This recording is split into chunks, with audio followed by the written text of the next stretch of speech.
아니지. 그렇게 하면 시간 낭비가 되겠지. 부자 아버지가 말했다. 감정은 우리를 인간으로 만들어준다. 감정, 이모션. 자, 암기하세요. 감정, 이모션. 이라는 단어 자체가 움직이는 에너지 인 모션. 이것도 같이 암기하시고. 선생님 하나 외우는 거야. 이모션. 그죠? 에너지 인 모션. 이모션. 이게 에너지인 거예요.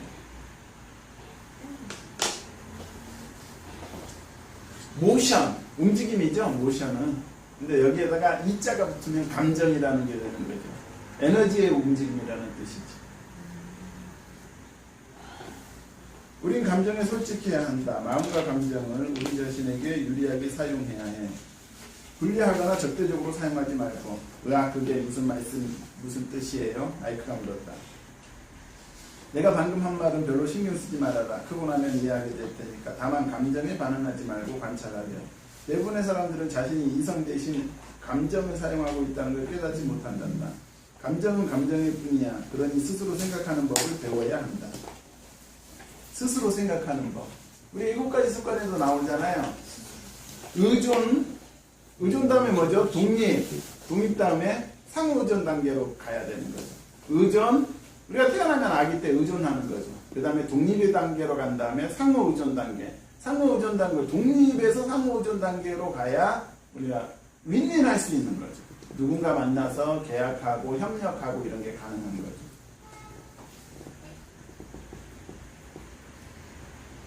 예를 들면 어떤 거요? 내가 물었다. 어디 보자. 부자버리가 말했다. 어떤 사람이 직장을 구해야 해 라고 말하면 그건 이성적인 사고가 아니라 감정에서 나온 소리지.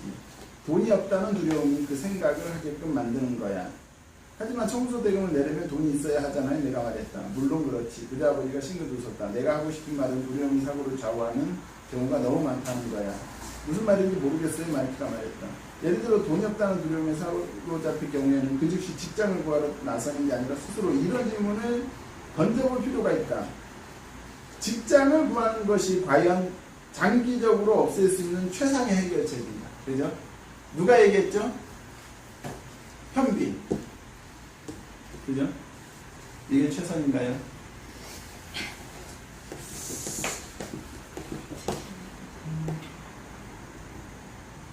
내 생각에는 아니다. 직장은 장기적 문제에 대한 단기적인 해결책일 뿐이다.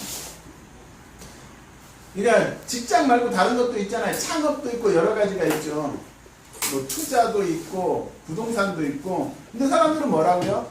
돈이 없으면 자기도 모르게 그냥 직장 이렇게 생각한다라는 거예요. 그게 완전히 습관화돼가지고.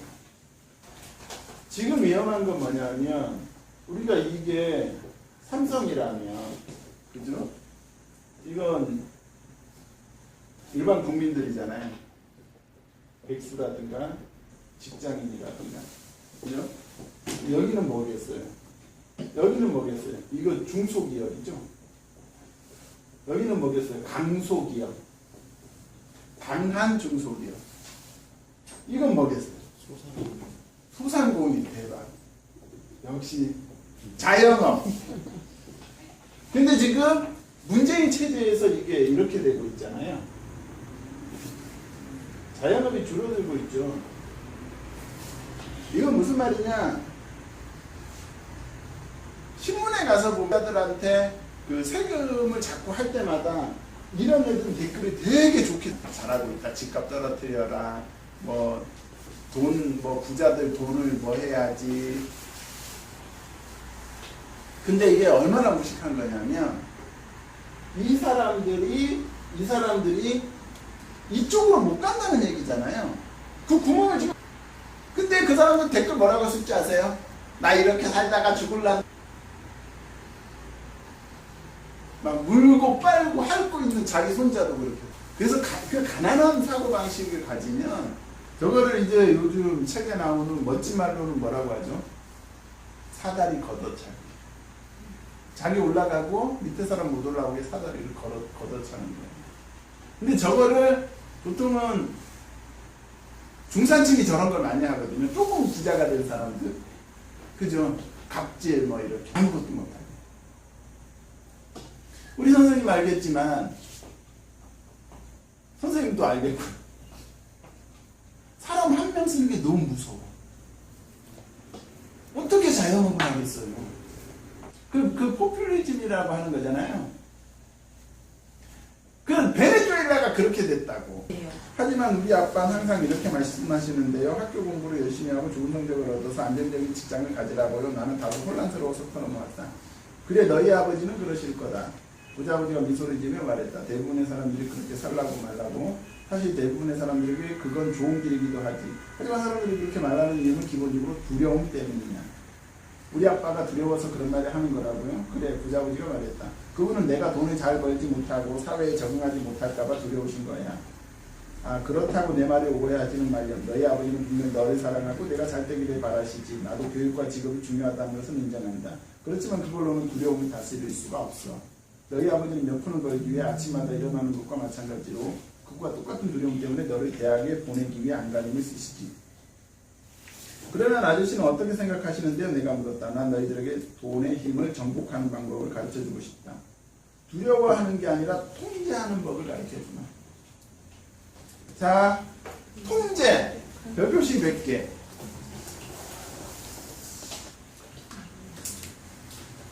이거 어디에 나왔던 단어인가요? 통제.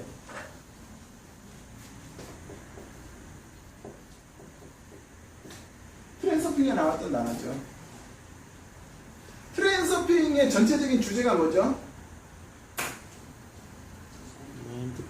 트랜서핑의 전체적인 주제가 나는 현실을 통제하고 싶다예요. 그죠? 내가 부자가 되고 싶거나 내가 좋은 옷 사고 싶거나 좋은 자동차 사고 싶거나 내가 맛있는 떡볶이를 만들고 싶거나 이게 뭐예요? 내가 현실을 통제하고 싶은 거잖아요. 내가 부자가 되고 싶기 때문에 그 좋아하는 술을 줄이거나 술 먹을 때 좀 싼 술을 마시거나 이 통제잖아요. 우리가 왜 자동차를 좋아할까요? 예? 뭐라고? 아니죠. 나의 부의 성향이지. 내가 움직이는 대로. 자동차를 타면 자 보세요. 자 선생님네 세상은 삶은 선생님대로 원하는 대로 잘 움직이는 것 같아요. 손 들어보세요. 대박. 네. 근데 그렇게 네라고 대답할 사람들이 많지 않은데 자동차를 타면 얘는 내가 맘먹은 대로 바로바로 움직이는 거야. 이해되시죠? 그러니까 이 자동차를 타서 드라이브라는 게 너무 좋은 거야. 사람들은 자기가 원하는 대로 움직이잖아. 얘가 삶은 내가 잘 안 되는데 내가 부자가 되고 싶은데 빨리 안 되는데 내가 누구랑 만나고 싶은데 그 사람은 나를 싫어해.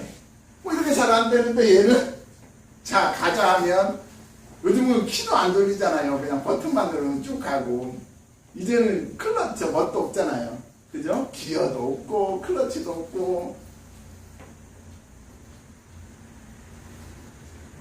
그래서 사람들이 뭘 좋아하는 거냐면 스마트폰을 좋아하는 거예요.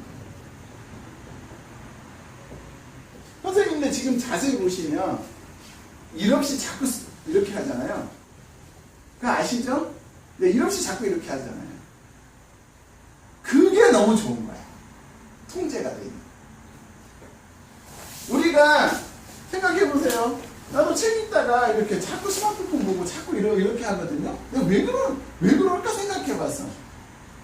이거는 이렇게 하면서 진짜 골치 아프잖아. 책을 읽으면서 생각해야 되고 또 한 장 이렇게 하는데 뭐 좋은 얘기긴 한데 내가 이게 되나 막 얘는 딱 자꾸 이렇게 하면 슬슬 움직이고 내 마음대로 되고. 그래서 애들이 스마트폰을 가지고 게임을 하는 거예요. 현실이 통제가 되는 거잖아. 아시겠죠?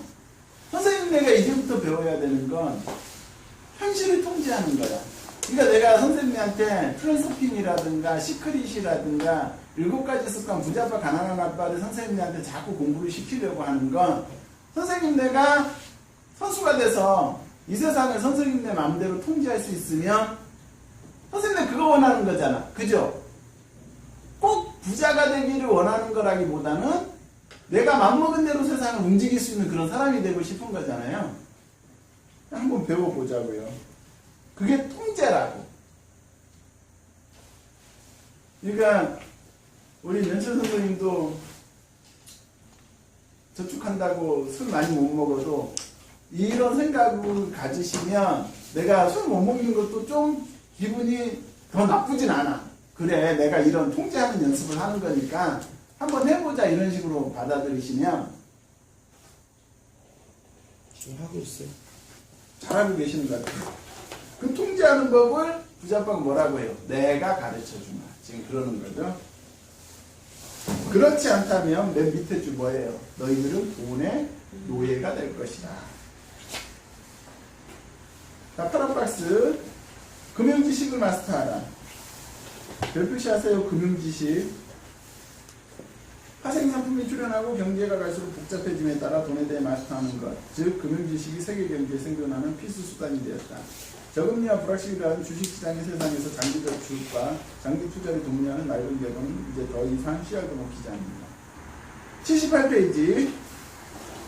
마침내 이해되기 시작했다. 부자 아버지는 우리의 시야를 넓혀주고 싶어했다. 마틴 여사는 보지 못하는 것을 우리에게 보여주고 싶어했다. 그때 그분은 잔인한 이야기를 여러 들었지만 그 덕분에 나는 그 내용을 잊지 않고 기억할 수 있었다. 그날 내 시야는 넓어졌고 나는 사람들의 앞길을 가로막고 있는 함정들을 볼 수 있게 되었다. 사실 우리는 모두 누군가의 고용인일 수밖에 없답니다. 다만 일하는 수준이 다를 뿐이지. 부자 아버지가 말했다. 난 그저 너희들이 두 가지 감정, 즉 두려움과 욕망 때문에 생기는 함정을 피할 수 있게 해주고 싶은 것뿐이다. 통제죠. 그것들을 너희들에게 유리한 방향으로 사용해야 해. 방해하게 내버려두지 말고 말이다. 그게 바로 내가 너희들에게 가르치고 싶은 거란다. 난 너희들에게 돈을 많이 버는 방법을 가르치는 데에는 관심이 없다. 그런 것으로는 두려움이나 욕망을 해결하지 못해. 아시겠죠? 지금 저도 얘기하고 싶은 게 이거예요. 선생님 내가 스터디를 받아야 되는 게 선생님 내가 무조건 돈이 많이 생겼다고 세상 사는 무서움이 없어지는 게 아니라고요. 선생님 내가 이런 공부를 통해서 건강한 심리를 회복하지 않으면 세상 모든 게 무서워질 수 있다는 거죠. 그죠? 함정은 어떻게 피해요? 내가 물었다. 가난이나 재정적인 어려움을 겪는 근본적인 원인은 두려움과 무지다. 경제나 정부나 다른 부자들 때문이 아니다. 사람들이 함정에 빠지는 건 스스로 초래한 두려움과 무지 때문이지. 경제나 정부나 다른 부자들 때문이 아니. 부자들은 뭐라고요? 이사 가면 된다. 가난한 사람들도 이사 가면 되잖아요. 100몇만 원 가지고 뭐죠? 표만 끊으면 되잖아요. 그죠? 왜 웃으면 안 된다고 얘기해야지. 안 되잖아. 가난한 사람들은 비자 못 만들잖아. 그죠? 미국 비자는 더 못 만들어요. 아예 못 만들죠. 부자들은 물론 만들어주죠. 가난한 사람들은 비자가 안 나온다니까.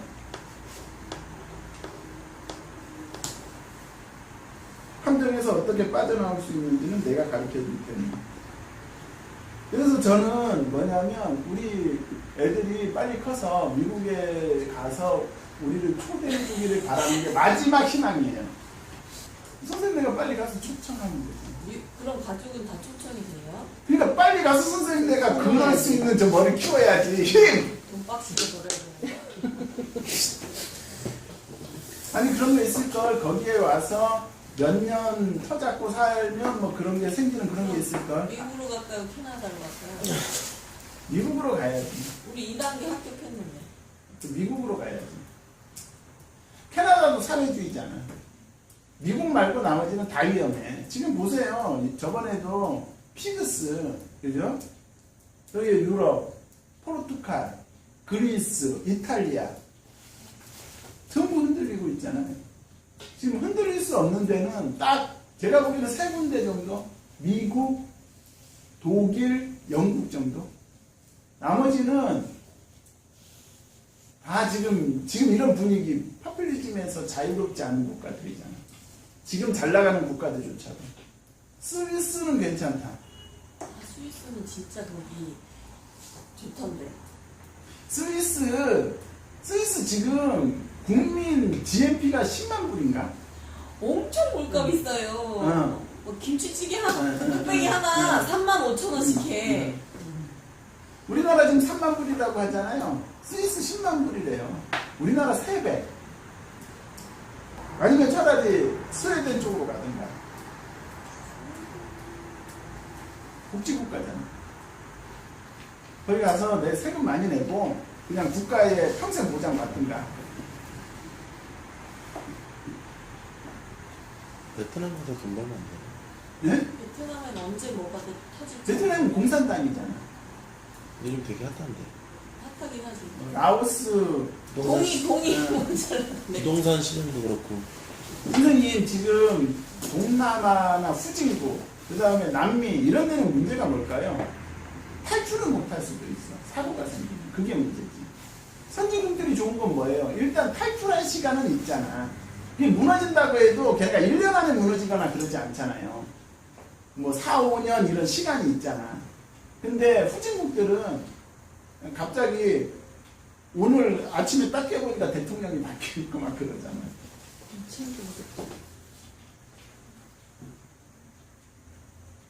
79페이지. 내 아버지는 좋은 교육을 받고 좋은 직업을 얻었다. 하지만 학교는 그분에게 돈이나 돈에 대한 두려움을 다루는 법을 가르쳐주지. 이게 뭐예요? 통제죠.